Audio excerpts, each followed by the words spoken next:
জীবনের first and last শিক্ষা সফর।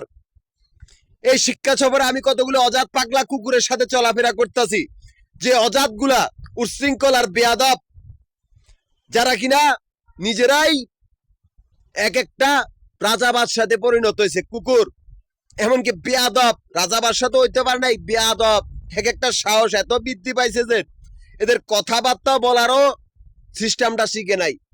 এত বেয়াদব এই কুত্তার বাচ্চাগুলা, একটা অজাত কোনো দিকে পালাইয়া বাঁচতে পারবে না।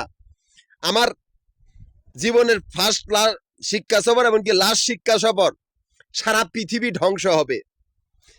সারা পৃথিবীতে ততদিন ভূমিকম্প আর ঘূর্ণিঝড় চলতে থাকবে যতদিন এই অজাতগুলা না মরে।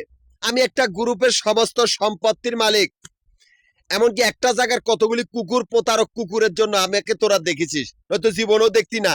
আমার গ্রুপের সম্পূর্ণ পোলাপাইন, পুরনো পোলাপাইন গুলা মারা গিয়েছে।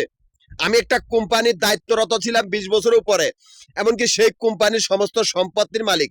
সেই কোম্পানির অফিস নবাবপুর, মিরপুর আর মতিঝিল, এই 3টা জায়গায় আমি এই সমস্ত সম্পত্তির মালিক। আমি কারো নামের অস্তিত্ব রাখি নাই। এবার তোরা মর।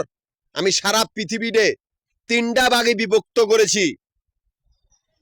একটা ভাগে তোদের অজাত বা তোদের রাজনৈতিক দল, আরেকটা ভাগে 200 কোটি একটা গোষ্ঠী ব্যাংকের উপজাতি মিলিটারি, আরেকটা ভাগে 10 কোটি মঙ্গল উপজাতি। 3টা ভাগে আমি বিভক্ত করেছি। আমি ফার্স্ট সারা বিশ্বের মালিক, এমনকি পৃথিবীর মালিক, এমনকি আমি আমার নিজের সম্পত্তিরও মালিক। সেই অফিস মিরপুর, নবাবপুর, মতিঝিল, এটি আমার নিজের পরিশ্রমের ফল। তোরা একটা পালায়া বাঁচতে পারবি না।